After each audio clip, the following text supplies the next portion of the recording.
So, yeah, I'm not looking my best right now. It's been a rough week so far, and I wanted to do a vlog today because surprisingly I felt like I could talk about this. So if you're looking for a coloring video, that's not going to happen today. Any coloring related videos aren't going to happen today. This is more of a vlog regarding my cats, particularly Quixote. I'm going to go ahead and warn you if sad pet stories are something that causes you a lot of pain and it's hard for you to listen to, you probably want to skip this one. It does not have a good ending, unfortunately.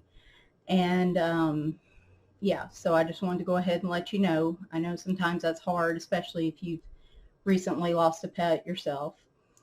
If you have an issue with people talking about their pets kind of like they're their kids, then you probably want to skip this video too, because if you're not familiar with my channel, I mean, cats is in the channel name. I don't have any human kids. My cats are my kids, and so I am very close to my cats. And so if that kind of thing makes you uncomfortable or whatever, again, I'm putting a disclaimer out there.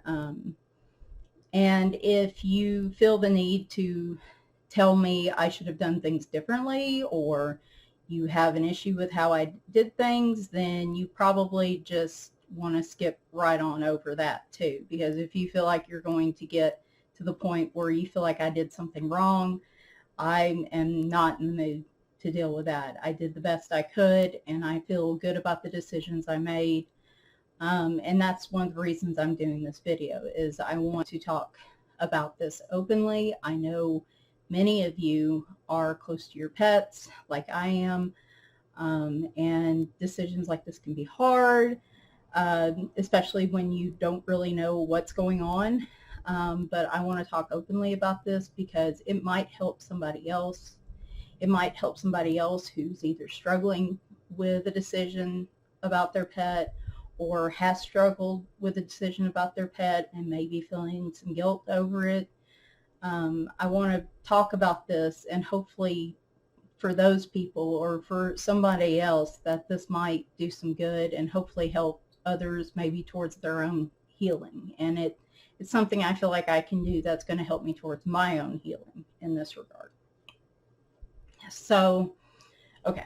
Now that all that's out of the way, like I said, you've been warned. Of all the disclaimers I just gave, you've been warned, and we're going to start from here. So if you follow my Facebook page or you follow my Instagram, you probably already know, but I had to say goodbye to Quixote yesterday. Tuesday, it is Wednesday. Where did I put my coffee? Here we go.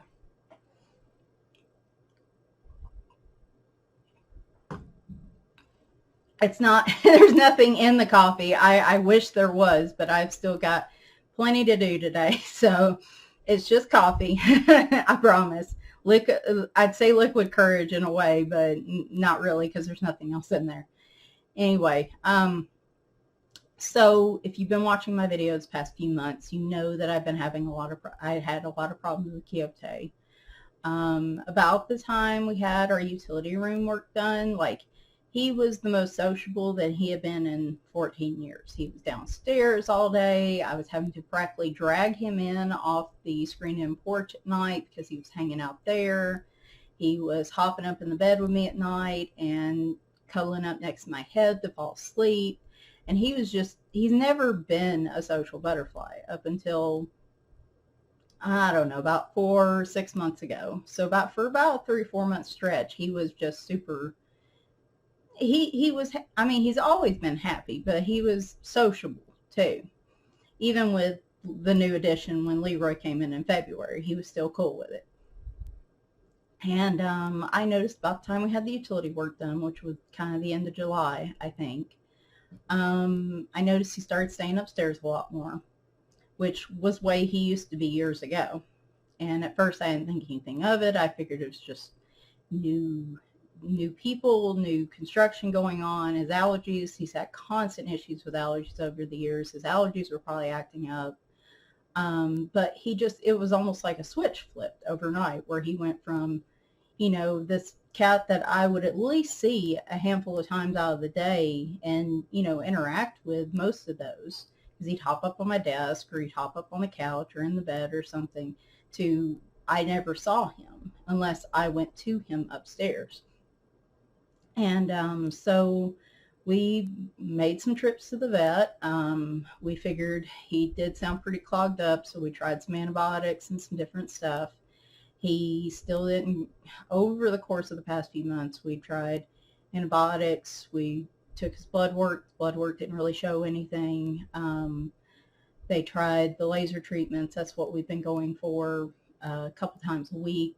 They'll like run a little laser over sinuses. That's supposed to help cut down inflammation in his sinuses, because we figured all of this was related to that. We still have it. It's a inhaler with like a little chamber and stuff that because he would cough, like it was a dry sounding cough, and we used to joke and say it sounded like he was quacking, and it did. He sounded like a little duck when he would cough. But he's just always had problems with them. And it wasn't until maybe this last year that they really started, like he started having a lot of problems with drainage and just overall acting like he wasn't feeling too great. When we first started the regular laser treatments earlier in the year, that's where he just really flourished and really kind of come out of his shell a little bit more. And I mean, like I said, he'd been feeling pretty good. We've been doing that for, goodness, it's been at least since the start of the year, but I think it was even in the last year we were doing them. And they did a great job. If you have any cats with like a lot of allergy issues, a lot of sinus drainage, sinus clogging, maybe talk to your vet and see if they offer that. It's like the laser they use when they do surgeries. They run it over the incision or the wound to try to speed up healing and cut down on pain. It's that type of little laser, and all they do is just run it over his sinuses for about 5 minutes, and that's it. And that seemed to really make a difference for him. So we've been trying that, and we figured with, right now it's just crazy high temperatures in Tennessee. The humidity's high. It's still this way, and we're in the first week of October. Hopefully things are going to change come Friday, but, you know, I'm not holding my breath at this point. I think most of us are pretty pessimistic here in Tennessee right now because of the weather. But we figured because it was so hot and then it was so humid, then we hit it was dry. Like, we figured all this change in pressure and in humidity and temperatures was causing all the problems. So, and he wasn't showing any other signs. He wasn't throwing up. He wasn't going in and out, having anything weird happening in the litter box that we could tell. His blood work was fine. They did all the diagnostics that they could on him, other than, you know, just doing the sinus treatment. And everything checked out. Like, he seemed to be completely healthy, except for his sinuses. He had a little bit of renal insufficiency with his kidneys, but at 14, that's not a big surprise. And it certainly wouldn't be what was causing him to act so lethargic, I guess. And it was odd, like, and I would tell the vet this, and I love my vet. The group of vets at the office I go to, they're fantastic. They're like a second family to me. I trust them wholeheartedly because they have held my hand through a number of hard decisions over the years, and they've performed some pretty significant miracles for me over the years too, and they're just amazing. But I was telling her over the course of these few months that when he would come downstairs, because he'd come downstairs to come to the water bowl and stuff, but he'd do it at night when everybody was asleep. And we thought, well, maybe because of all the new construction and, you know, the new, still kind of new cat and stuff, maybe he has gotten a little nervous. Like, maybe he's just nervous to come downstairs now unless it's quiet. So we added a little bit of amitriptyline back to his, he had antihistamines. I mean, we were using Dex drops in his nose. We were trying all kinds of things. And so we thought maybe that'll help calm him a little. But he'd only come down usually at night or late in the evening. Rarely saw him in the morning, never during the day. And when he would come down, we joked that he would play the floor is lava game. He didn't seem like he wanted to stay on the floor. He would to get to the water bowl and to get to places, but he wanted to be high up. He wanted to be on the bed. He wanted to be at pretty much the highest point in the room. And he wouldn't come back into the bed with me and snuggle with me. I brought him to the bed with me a few times, and he would lay there for a while, but then he'd just almost get fidgety and stop and then want to go off and try to find that high point again. And if he got just disgusted down here, he would run back upstairs, which he'll lay around on the floor upstairs. He stayed in the upstairs bathroom for a month and a half almost, even though he had a whole extra room up there, and the other cats rarely go up there. So just, like I said, really bizarre behavior. I was even thinking, do cats get dementia? Is he, at his age, is he having issues maybe with dementia or something like that, where he's not able to realize where he's at or what's going on and things like that. And maybe that's what's changing his behavior a little bit. But this whole time we've been talking to the vet about this, and it's just she has been as perplexed as we've been. Because during all this, what would happen is he would have a few days where he would just stay up there, but he would eat fine. I'd have to take his food to him, but he would eat gladly. And he'd meow at me a bit and let me scritch him a little bit, and that was about it. Then he'd have 1 or 2 really good days where he would actually come down in the evenings. Or at night, when I was having insomnia there for a couple weeks, he would come down at night, and I happened to be on the couch, and he would start laying on my chest. This cat has never been a lay on a person kind of cat. Never. He wants to be pet. He wants to snuggle next to my head. But if I tried to actually pick him up and lay him on me, he would just squirm. Up until these last few months. And then all of a sudden, when he wanted pets and affection, he would crawl onto my chest and lay on my chest. And he would lay there for the entire night. And I didn't go back to bed many nights because I simply didn't want to disturb him. He was downstairs. He was spending time with me. He seemed happy. He was purring away, and he'd give me kisses on my forehead a little bit, and act a little bit like his old self. And I didn't have the heart to disturb him. So many nights me and him would just sleep on the couch together. I may not sleep very well, but that's okay because he was getting some time, and I'm glad he did that. In retrospect, I think he knew that something was going on, and here comes one of the hard parts, I guess. In some ways, I felt like these last few months he knew, and he picked some real quality time to spend with me. Okay, sorry, I had to stop that for a second. My husband was making a phone call, and I realized you could actually pick it up on the webcam mic, so I had to get up and close the door, and so I'm going to clip that little part out. But anyway, what I was saying was the times that we did have together felt like just really good quality time. We didn't spend a lot of time together, but when we did, it just, all he wanted was pets and affection, and he would just lay there and just purr away. And I'm glad he did that. I'm glad he felt well enough on those good days to do that. And, I tried to take advantage of every one of those moments because I think deep down I knew overall he wasn't getting any better. Just in the long run, he would have his good days and his bad days, and it wasn't getting consistently better. It was about staying the same, no matter what we tried. And I think just this whole 2 months, I've known something's wrong, but it's kind of like that with any pet. A lot of your diagnostics are simply limited in animals, and like some of the diagnostics that your doctors probably run for you as a person, it's either a specialist type deal for an animal, or in some cases they just simply can't do it because of their size. So like with sinuses, a lot of times they can scope, put a scope up their nose and scope out their sinuses, which Quixote's had done. And but they could only go so far. His sinus area is so small that they couldn't get the scope up far enough to look at that. And during all of this, my vet said she would really like to see a CAT scan of his head, which, yes, CAT scan. Funny. Sorry, I still enjoy that every time I hear that, no matter what. And I asked her, I said, well, where's the closest place I could get a CAT scan? And she said Knoxville, which is about 3 to 4 hours away from me. And I said, you know, wasn't even worried about the cost.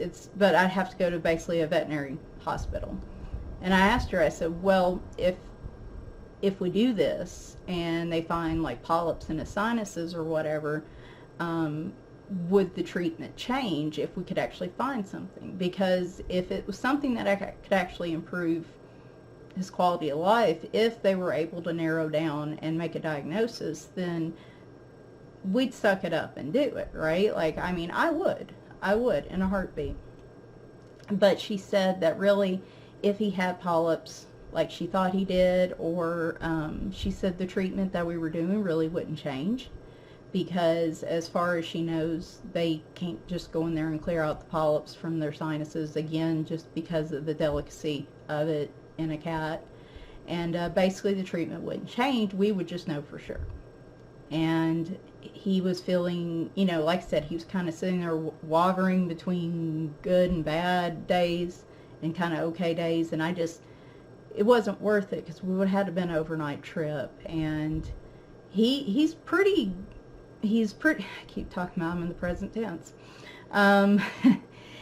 He was pretty good about going to the vet, and he was really good with the laser treatments. Would rarely get riled up if they were poking and prodding at him. He is a pretty laid back cat at the vet. He didn't want to be there, but he was pretty laid back compared to some of the others. And I think he would have handled it just fine had he not been feeling so bad. I think he would have been just fine. It's just, like I said, there's no point in putting him through that if it wasn't really going to change what we were doing. Yes, we'd have an answer more than likely, either polyps or something else going on. But again, you know, this is one of those decisions, right? You get to a decision point like this. And, I mean, I'm not going to compare this to a kid, because, you know, people are like, pets and kids are completely different. But from my perspective and the way I've always operated, the cats come first. And if it's something that is going to make a difference in their life, I will do whatever I can. I will open a GoFundMe. I will do whatever I can to make it happen, because they're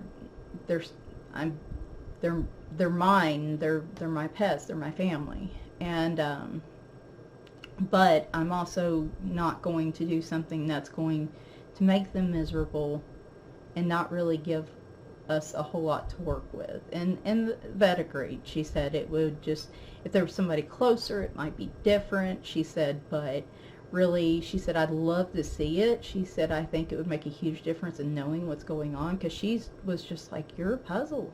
She told them, she said, I can't figure out what's going on with you.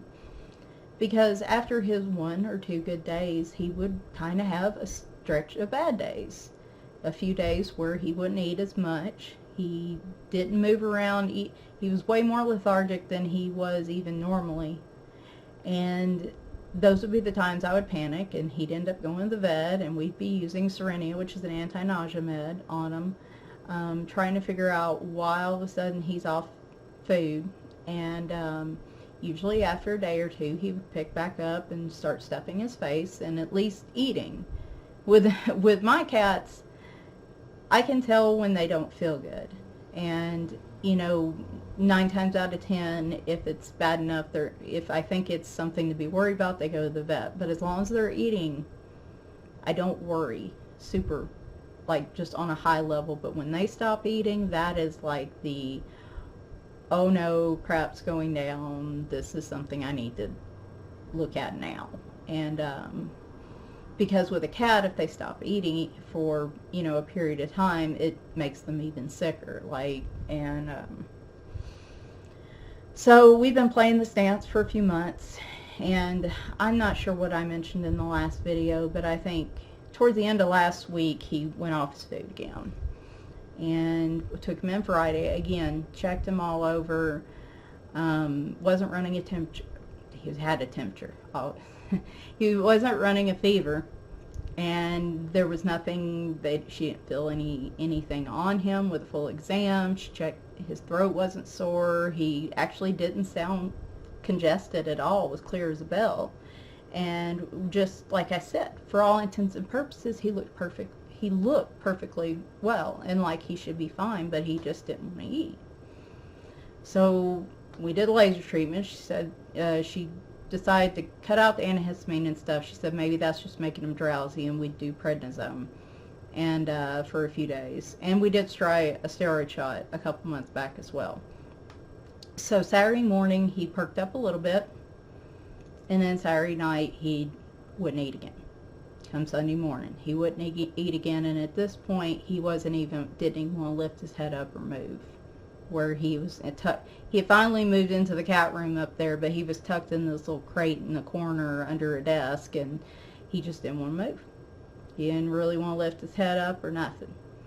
And that was the moment I was like, oh no, whatever has been going on, we are finally getting to a point. And it was even more surprising when because I went to pick him up, just to bring him over and kind of pet on him a little bit. And you know, he was a weird cat. He would just randomly hiss. He'd be just happy, purr, purr, purr, and then he'd hiss and run off. Or sometimes if you walked too close behind him while he was walking through the house, he would hiss at you. And there was no meanness behind it, really. It was just more of just like if somebody would just be like, get out of my way, or leave me alone. That was pretty much the way it was, and that was it, right? And so he hissed when I picked him up, which was not surprising, but then he growled. That cat has never growled at me in 14 years. No matter what has been done to him, even at the vet's office. And through, shots and procedures and things like that, I've never heard that cat growl. And I was like, I knew. I knew whatever it was. I knew that I was probably about to have to make a rough decision. And so I called. Fortunately, my vet was the on-call vet this weekend, which I love all the vets up there, but she's been the one that's worked with him the most, so she knows the background of him a lot more than the others at this point. Her name's Dr. Ruth. So I took him in Sunday, and I think I talked about all this in my video on Monday, so I'm sorry if that was a weird sound. I'm sorry if I'm repeating myself, but I called her and she wanted me to bring him in Sunday. And so I spent a couple hours up there in that hot box of a room with him. He eventually settled, he laid on me, and again, didn't really want to move his head around, didn't really want to move, and then he slid down next to me on the chaise, and that's where he would have stayed probably for as long as I'd let him. We tried giving him tuna, we tried all the magic foods. Why is there a fly in here? We tried all the magic foods that should entice a cat to eat, even if they're not feeling up to it. And he had been taking Serenia, and it was like it wasn't working. So anyway, I took him in Sunday, and I spent Sunday saying goodbye to him, because I figured Sunday we would go, his blood work would show that he was not in a good way, and that we were going to have to, because some people don't necessarily believe in doing that, letting their cat be euthanized or their pet be euthanized like that. But I'm not going to let my cat suffer regardless of what they're going through. It's the least I can do is give them some peace. And two, I make it a point to stay in there with them when it's happening. Because I don't want them to be alone at the end. It's painful, and not everybody can do it, and I'm not dissing anybody that can't. You do you, what's best for you and your pets. Some people simply just can't handle it, and it's tough. It's not an easy thing to do, but I do it because I don't want them to be alone, and I figure it's the last gift I can give them. Anyway, she did his blood work on Sunday. Again, a few numbers were up that made her think pancreatitis, and which he could have been slowly getting worse over the past few months. That might have finally been the answer. So I left him there, and she said his blood work shows he's sick, but it doesn't show he's dying. So I just couldn't get super optimistic about it, but at least I wasn't in pieces Sunday when I got home. Monday, his temperature went down. He still wasn't eating on his own, she said, but everything was as she expected with pancreatitis and doing antibiotics and stuff. And then Tuesday, I called to check, and they said, well, she'll need to call you back. She needs to talk to you. And I was like, that's not a good sign. Evidently that morning, and I'm just talking through everything I heard on Tuesday between the phone call and the visit.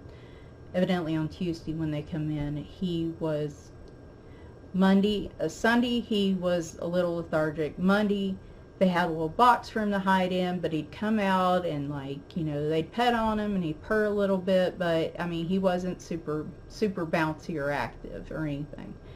Tuesday they come in, and she said the vet tech was concerned that he wasn't even alive when they checked on him, because he was just completely motionless. His eyes were open, but he just wasn't moving at all.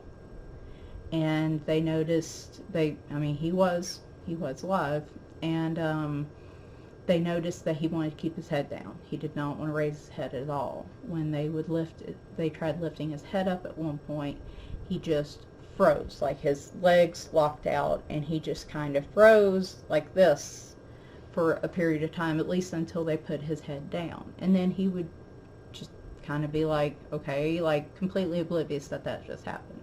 She said it wasn't a seizure, but she said had his head continued to stay up, he would have probably went into a seizure. And she had a name for it, and I can't remember offhand what the condition was called. So it was a new symptom. And so I had to bring Tiger in anyway. He had a sinus respiratory infection, so they gave him a antibiotic injection and everything. He's plucking along. He's lost a pound, which is not good for a 17-year-old cat, but we're going to try sneaking him some extra food on the sly and seeing, and being sick probably has caused him to drop a little weight, because he's been congested a few weeks, and it's just everything else. He's been eating and acting fine, other than just a little bit of a snotty nose. So again, there was other things that were taking priority at that point. And so we had to take him in anyway. We did. And she said, I want to see what happens when Quixote sees you. She said he might perk up. So sometimes they just get depressed when they're here. They bring him in there, and guys, they put him in my arms, and I knew he was done. He didn't lift his head up at all. He just laid there on me, on my chest, and just wouldn't hardly move. He just wanted to tuck his head under my arm. And I knew at that moment it was, I pretty much knew then. I've been wrestling with this decision for days, and like I said, for a couple months, especially in these last few weeks, I've kept having a conversation with her of, is he suffering? Is he, with him sitting up there all day, he didn't look depressed up until the end. He didn't look depressed. He didn't look down or anything. He just wasn't active. And it was like, I don't know, a part of him, like I said, it was almost like a part of him was kind of missing a little bit, except here and there it would pop back. And lost my train of thought on that. I've been wrestling with that for a few weeks, because it just didn't make sense. We couldn't figure out what was wrong with him. He seemed like a healthy cat in every diagnostic regard. I mean, they even did a ultrasound of his abdomen area yesterday, just to make sure, and they said there was some inflammation around his pancreas, and that was it. They didn't find any sort of tumors. They didn't find anything.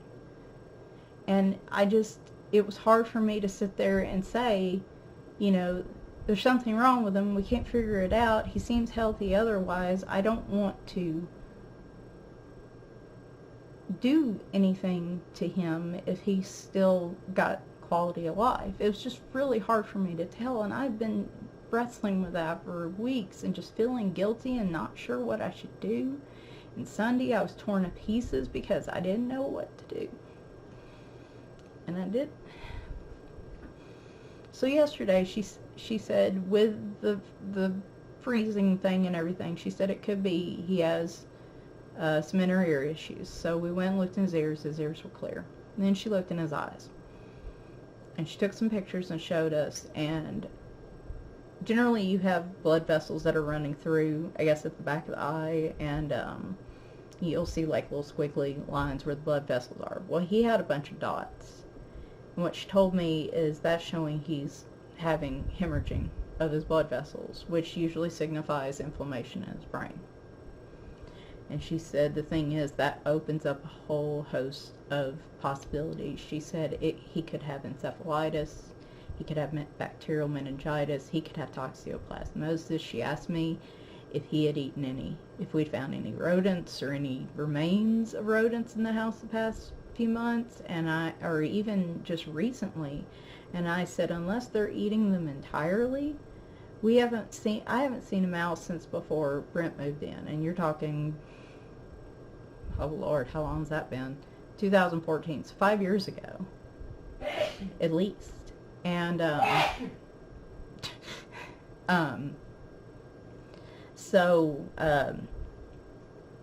lost my train of thought with those sneezes.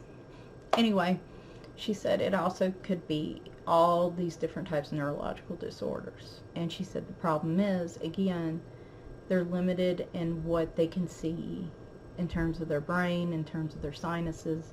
She said this is where you would want a CAT scan for a cat, she said, or to see a neurologist specialist for cats. And I said, well, where's the closest one of those? And she said Nashville, which is probably where it's at, about an hour and a half away. He just was done. He just wasn't moving. He would growl when they got to poking around on him too much. He growled a little bit when I would pick him up. When I would hold him, like I said, guys, he wouldn't move. And she said the thing is, if it's something bacterial or whatever, she said, I tried switching antibiotics with him this morning, and she said, and steroids, and she said he seemed to perk up just a little bit. And I said, well, is that the way he's acting now? Does that mean he's acting better than he was this morning, or has he regressed a bit? And she said it looks like he's regressed. And the vet tech told me when she took him out of the cage to come bring him to me out of the little, it's not like a cage, but anyway, he did the freeze thing again. And I didn't know what to do, guys. I didn't know if it was something that could be fixable. I didn't want to just act, I didn't want him to think I was just giving up on him. I didn't want to feel like I was just giving up on him when there was a chance, like a substantial chance. And because we didn't know what it was hard to say if there was a substantial chance. And she said, at the end, she said, with all of the type of neurological disorders, she said, almost all of the things she listed usually have a pretty grave long-term diagnosis for them in terms of longevity. So even if we had been able to narrow it down, it probably wouldn't have made a difference in the end.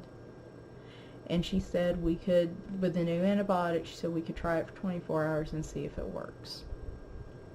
And I told her, I thought about it, and I told her, I said, I don't think I can do it to him.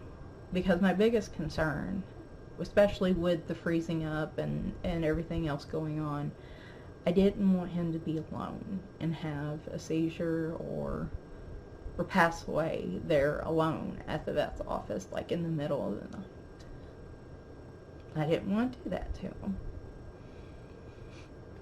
And I would have been devastated if they had called me this morning and said, he passed away during the night, because then I wouldn't have known, was he in pain? Did he suffer at the end?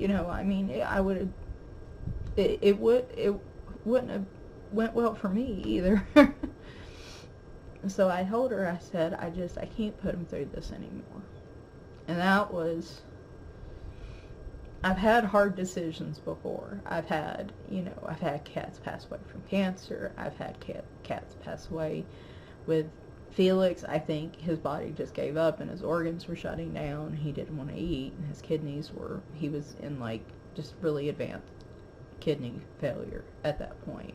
I've had a cat just pass away from a heart murmur. She was okay one minute and then she was gone the next. I mean, I didn't have to make a decision for her, but for all these cats that I've had the vet say, this is what's wrong, and nothing can be done.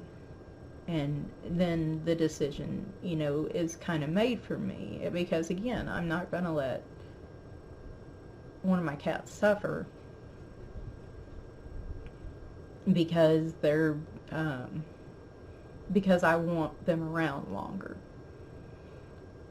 This one was harder because he didn't really know what it was.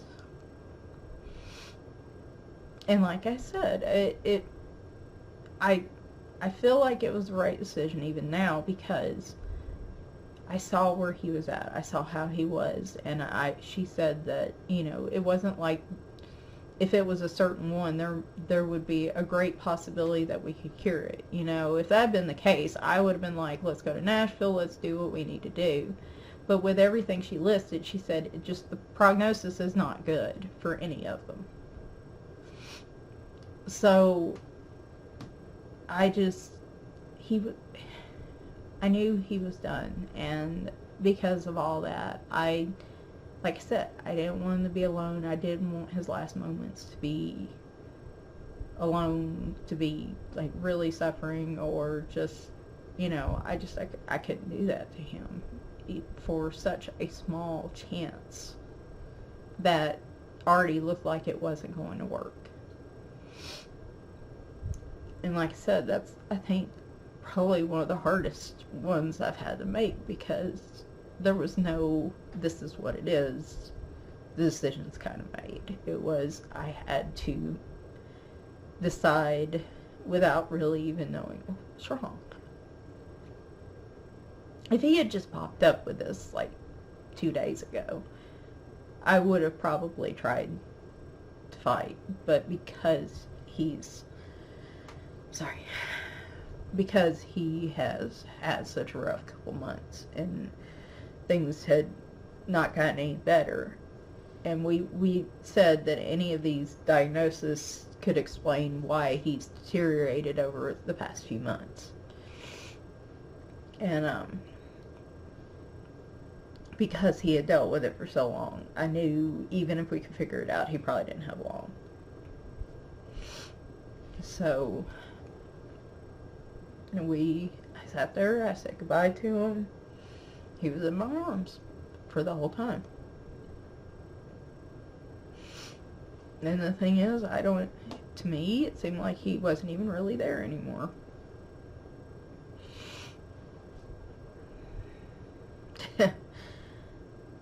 I can't believe I'm sitting here like crying in front of this, and I'm going to post this. I'm sorry. I don't look great, but I'm going to post it because I think it's important.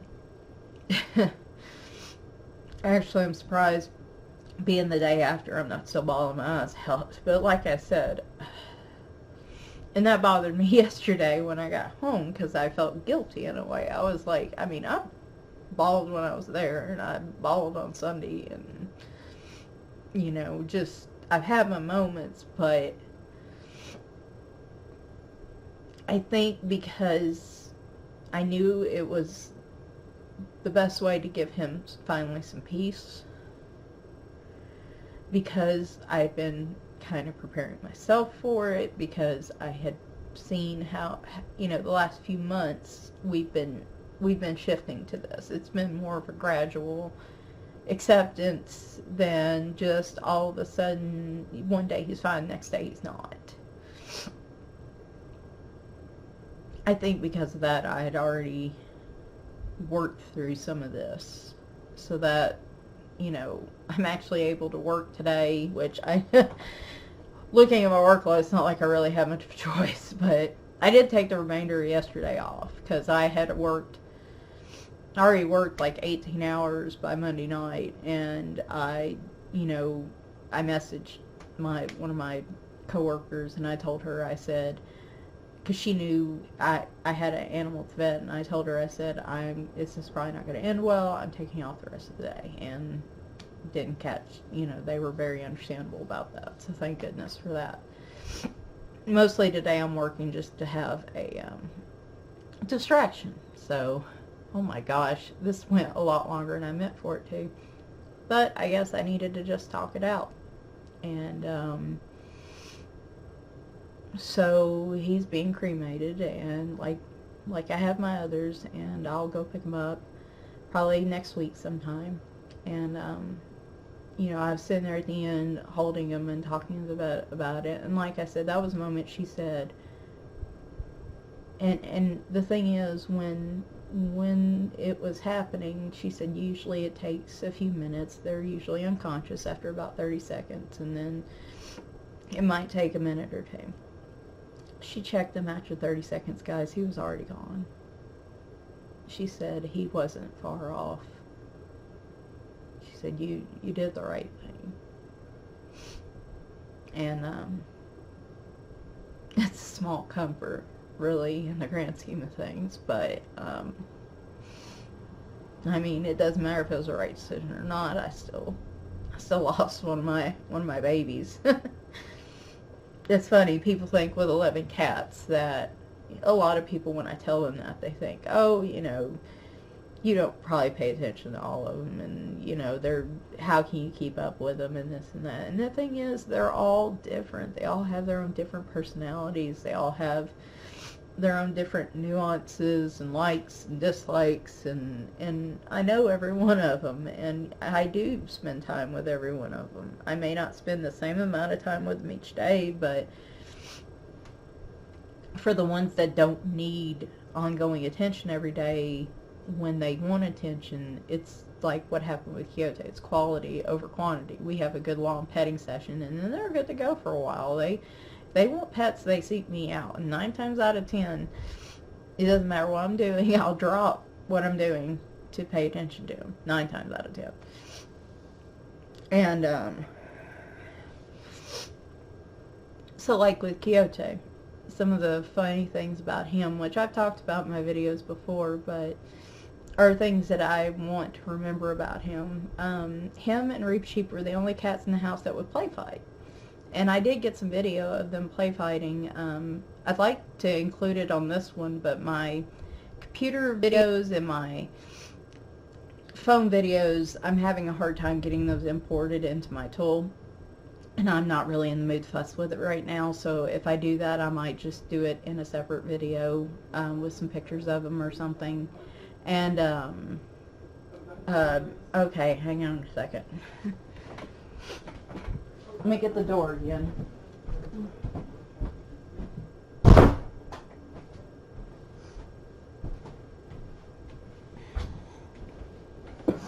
That door shut was probably louder than than I meant for it to be, so I'm sorry about that. I'm not going to cut this one.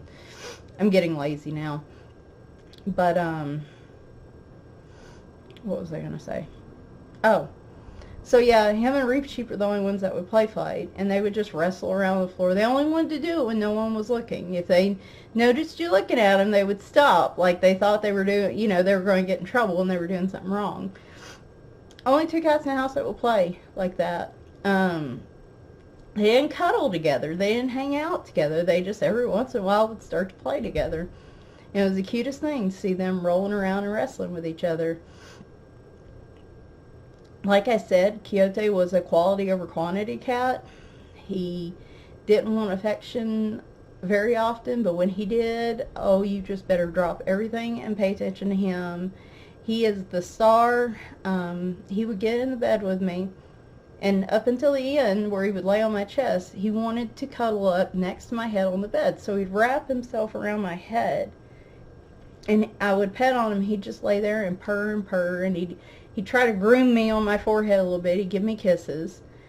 And he'd just purr away, and if I, there were so many times I fell asleep with him there, and we would just nap together, and he would just be wrapped around my head like a hat or something.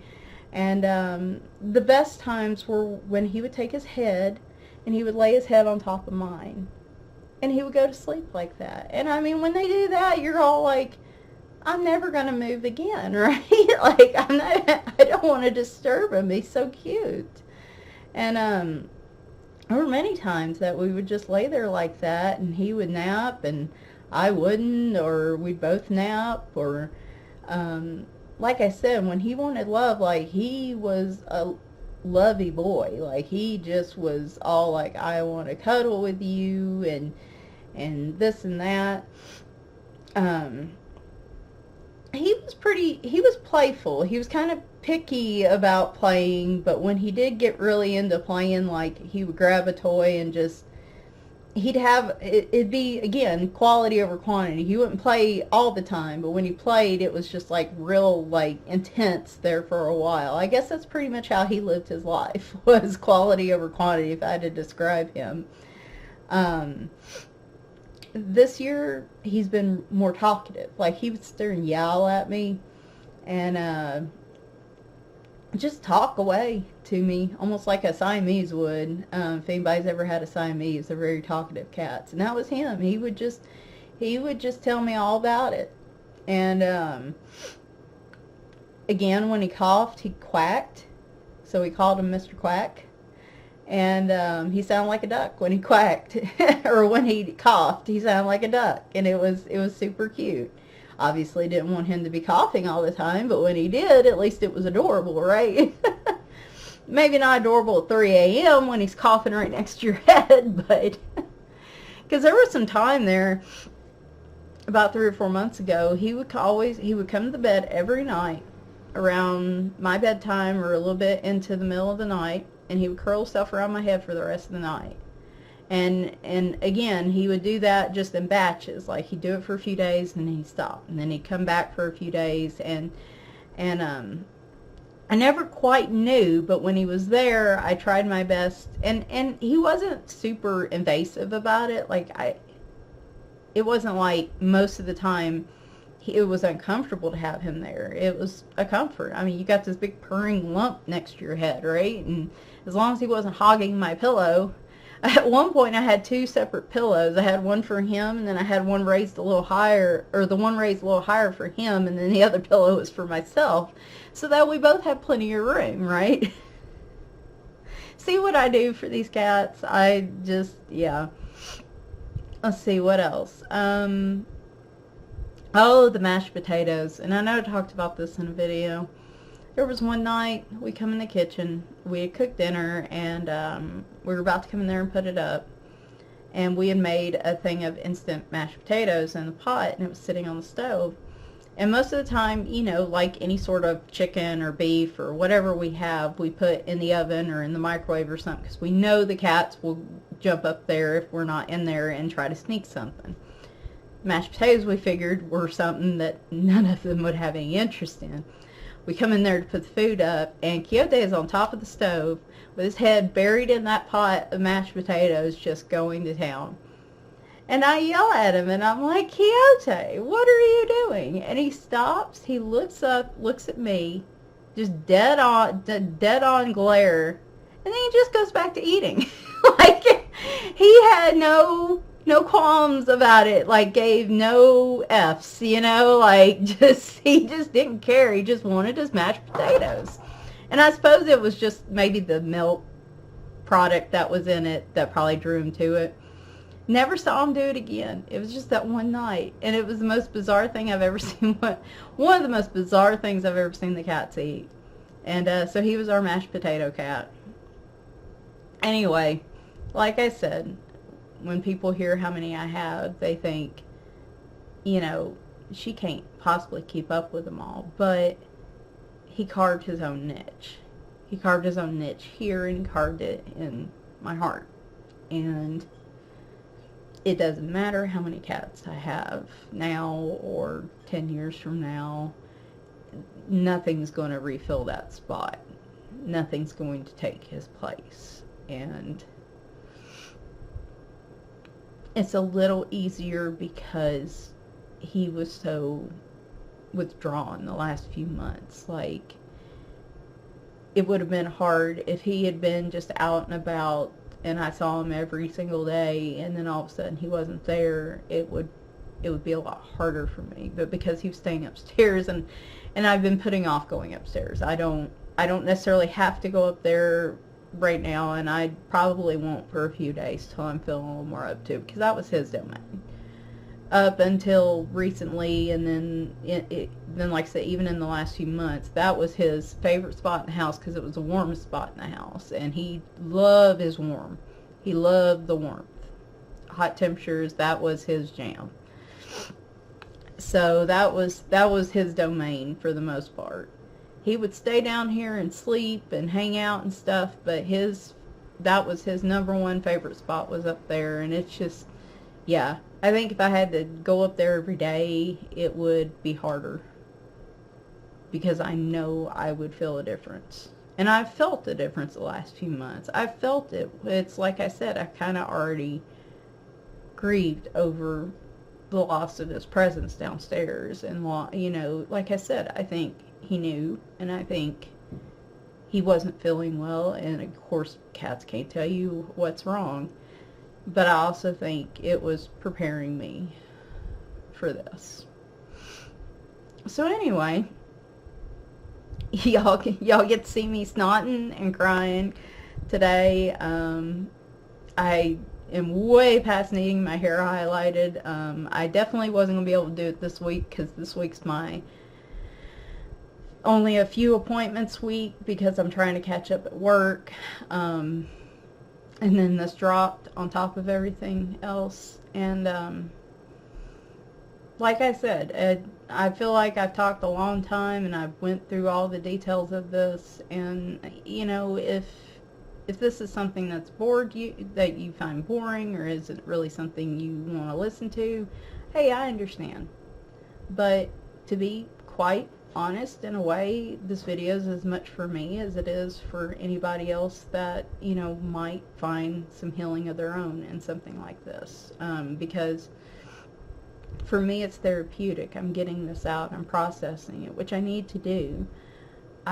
Instead of really feeling my feelings the last few days, I've been more, and I guess because of the medication and how things have been shifting, instead of really feeling my feelings like I have in the past when I've had to make these kinds of decisions, the last few days I've just wanted to distract myself from it, which is okay to a point, but I also don't need to ignore them, because if I ignore how I feel, it's going to get stuffed down. And that's one of the reasons I did this video, because I'm talking it out. I'm processing it while I'm talking it out. This is why I always suggest talk therapy with a licensed therapist, because sometimes you just need to actually get it out. You might need to get it out on paper or talk about it, and that's where a therapist can really come in handy, especially if you don't feel like you have anybody in your family you can talk to about it. So thankfully, I do have an appointment with my therapist tomorrow. We're going to kind of FaceTime, I guess, or the equivalent thereof, because I'm not going to G-Town this week, and I'm keeping that appointment regardless of work, because I need her help in processing through this. I want to make sure that if I'm trying to distract myself, I don't just ignore what I'm feeling right now. And I don't think I fully have processed Felix and Cal passing away last year, so this is going to be a good opportunity for me to just kind of process everything at once. And again, talking about it is part of it. So part of this video is for me. It's talk therapy for me, so I can get this out and apparently bare my soul to the world in that regard. It's funny, it's hard for me to talk about this kind of thing with certain people, but for some reason I can sit here and talk about it in a YouTube video and they go watch it. It's just, I don't have to sit there the whole time and worry in the back of my head because I'm talking to them directly about it. Like, I don't know how to explain it. Anyway, so part of this was for me, and the other part, like I said, anybody that's had to make a decision like this for their pet, regardless of what kind of pet it is, just, you know, it's one of those things you feel alone about. It's one of those things that you, in a lot of cases, you just feel constant guilt about. And if these cats don't quit banging open these doors and coming through, actually, I don't think that was a cat. I don't know what that was. Ghost cat, maybe? Ghost cat or either Hallie. Maybe it was Quixote. Anyway, anybody that's had to make a decision like this, for the most part, I know that a lot of times you likely, because I felt it too, you feel guilty because you're like, was this the right time? Did I wait too long? Did I act too soon? Did, you know, was it the right thing to do? Could there have been something that could have saved them? And, you know, was I just jumping the gun on it? You know, there's just so many kinds of guilt that can run through your head, and so many worries about it, and just torturing yourself over whether it was the right decision or not. And I've been there. I've been there the past few months. I mean, I wasn't contemplating this from day one, but I mean, especially in the last couple weeks, the last couple times he's stopped eating, I mean, it's really because it was, you know, just a pattern. It was really starting to become a worry for me, and I have wrangled over what to do about his future for, like I said, at least 2 or 3 weeks now, and it's been a constant in the back of my head through everything else going on. And I have worried over it and thought over it and thought to one side and to the other, and I tried talking to Quixote even, and I was like, you know, dude, what do you want me to do? And because it was hard for me to actually step up and have the courage to make a decision and own it and feel it was the right thing to do. But after everything we've tried, after seeing how his life was, after seeing how he was, and just knowing him,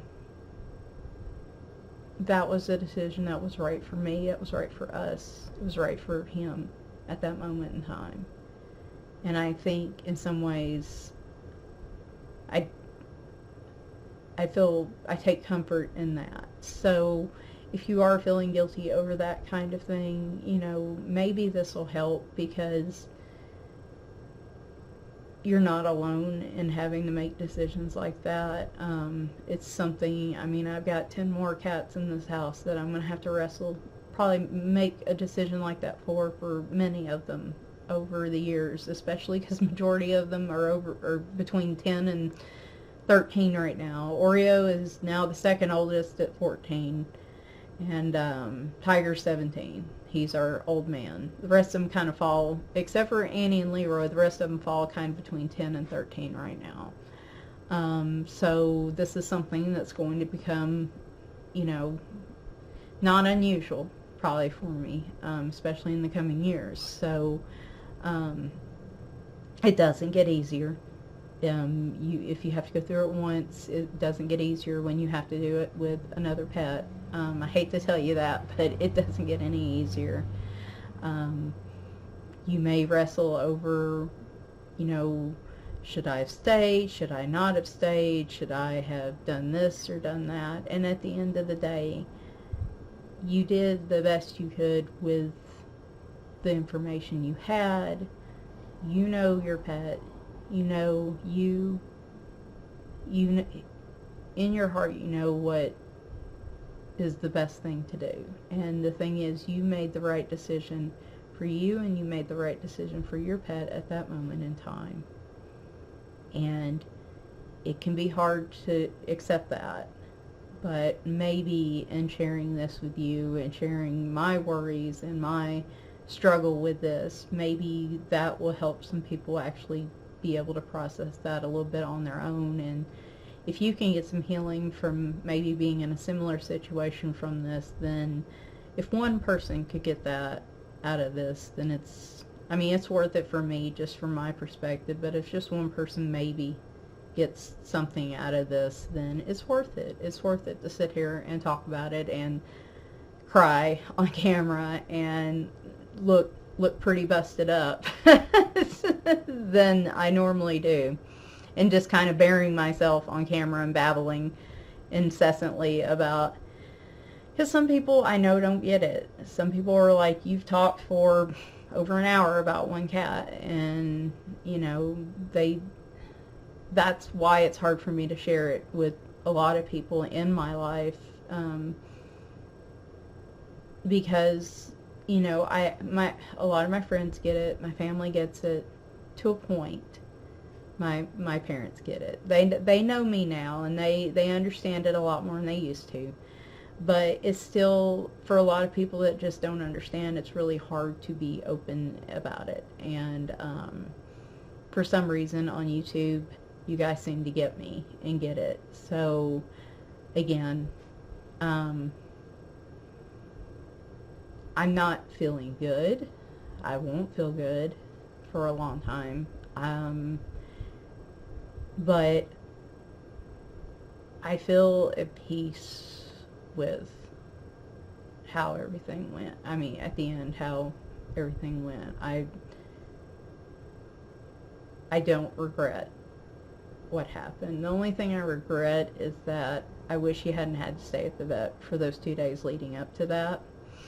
But as my vet said, his temperature was so high and he was so just miserable and grumpy that it probably didn't matter to him where he was at, as long as he was getting medicine to start feeling better. So he didn't seem scared. She said even the days he was there, he didn't seem scared. He didn't seem nervous or terrified or anything like that. You know, they'd come along and he'd let him pet him, and he'd purr a little bit, and he just chilled. Like he was probably a little nervous being there, of course. I mean, it's like a person in a hospital. You don't want to be there no matter, you may be a little nervous no matter how laid back you are, because you're in a strange place, but he wasn't miserable because of it, because of being at the vet. And that, again, that's why I don't necessarily regret that. And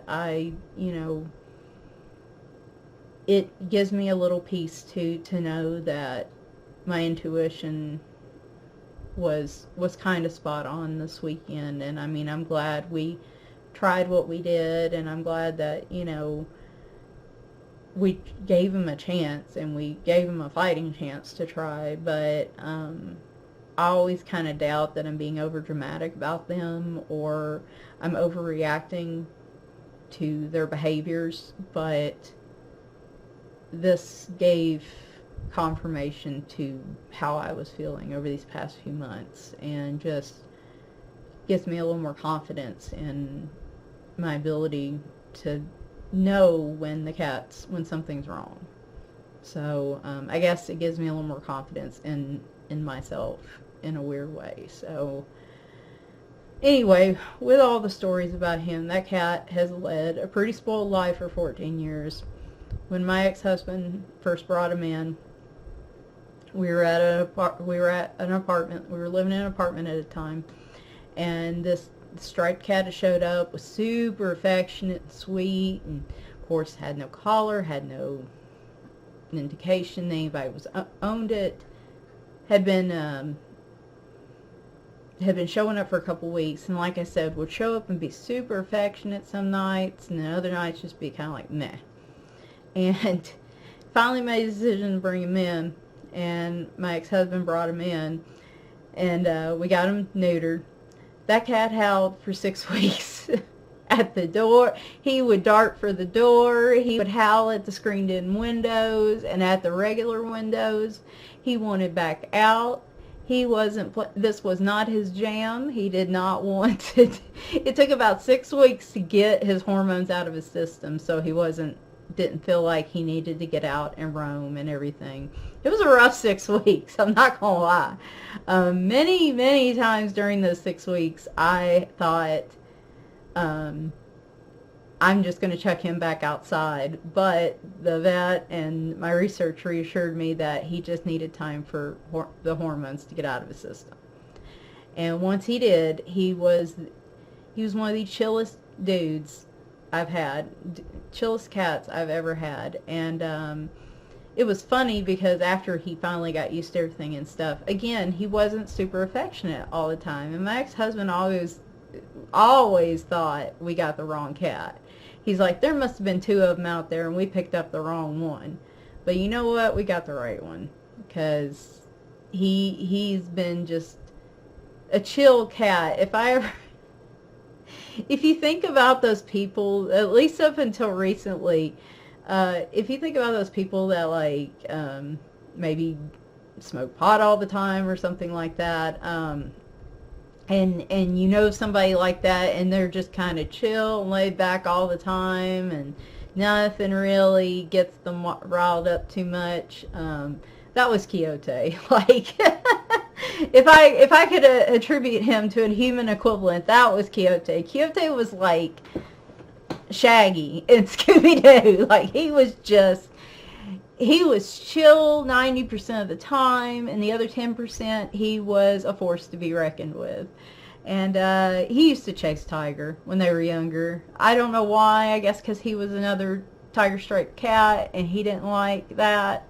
He just did, and he wouldn't do it very much, but every now and then he'd get him cornered. And there was one time, I'm not lying, y'all, I guess he had Tiger cornered, and he turned around, and I swear to you, he peed on him.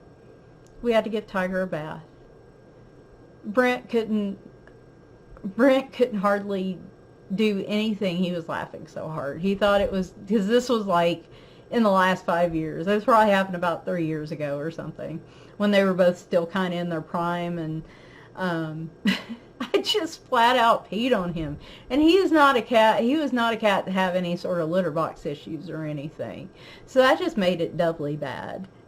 And it felt so bad for Tiger. But, you know, sometimes Tiger brought it on himself. Maybe not that night. He got more than he bargained for. And I know y'all are like, oh my gosh, that's awful. Why are you laughing? But it was just so bizarre. And it was so weird. And it was so Quixote. It was just a random, like I said, you didn't see him except at meal times for so long, and then all of a sudden he was just there and riled up and flying around the house and wrestling with Reef Sheet and apparently peeing on Tiger. Only once, I promise. But he was a mess, and he was spoiled. He could spend all day upstairs just lounging in the sun coming through the windows, and that was his zone. That and curling around my head on the pillow, those were his happy places. And he had so many opportunities to do that over the years, and he was a spoiled cat, and he lived a pretty spoiled life.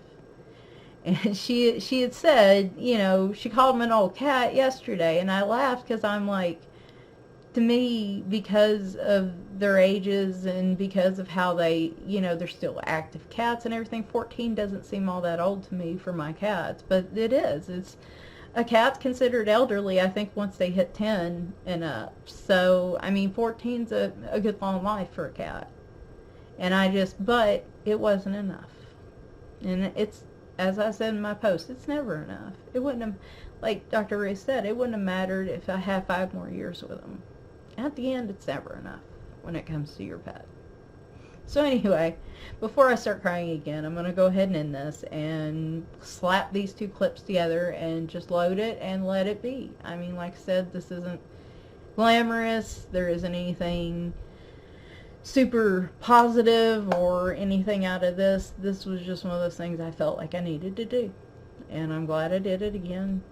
Just no regrets on it. And one thing I am going to do I'm going to order them today is I've decided I'm going to do a wall collage, and it's going to include all the cats that I've had over the years, even some of the not my cats from outside. Like I'll probably include the picture of Leroy that I've got and stuff, and I'm going to make a collage on the wall of all the pictures of them.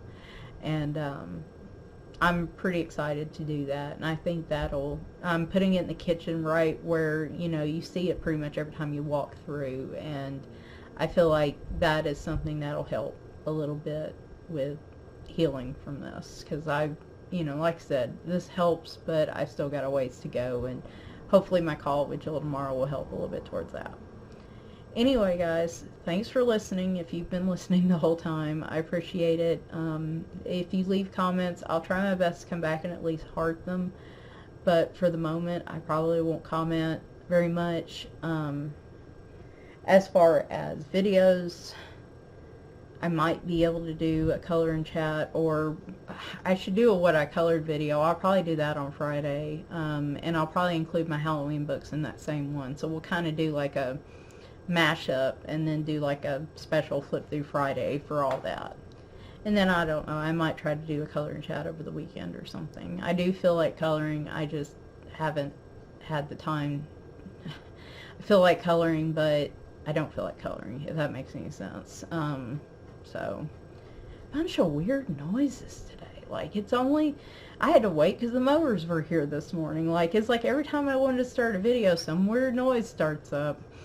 But anyway, thanks y'all for watching. Like I said, I will probably put at least one more video out this week. I'm in a decent place, but it's still probably going to take another day or two. So, expect something maybe Friday or Saturday. So, thanks guys for watching, and bye for now.